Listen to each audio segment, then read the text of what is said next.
My name is Andrew with Total Clinic Solutions. Today we're going to change out the cervical lock spring for your Omni table.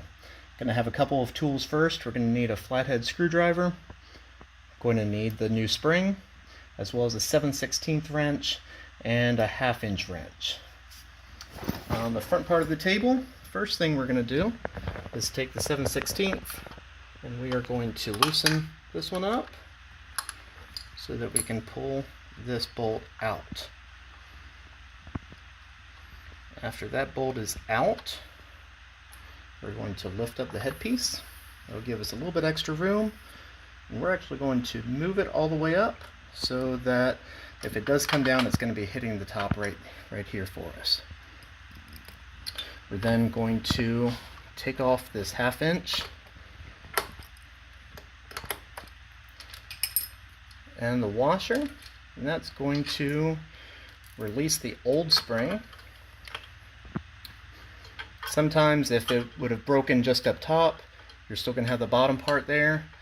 I like to take that flathead screwdriver and basically just pry it open. So we have the old spring off. We're going to put the new spring in place. At this point, we're going to stick that up underneath. Going to then take the screwdriver. With the screwdriver, you're just going to pry it towards the table until it slides over that bar. Lift this back over, secure that on the post, replace these, the washer and the nut, and then you can actually push down,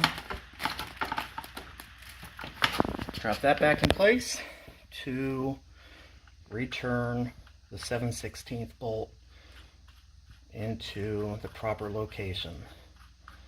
And that's all there is to changing out the cervical lock spring on an Omni. If you have any questions, please reach out.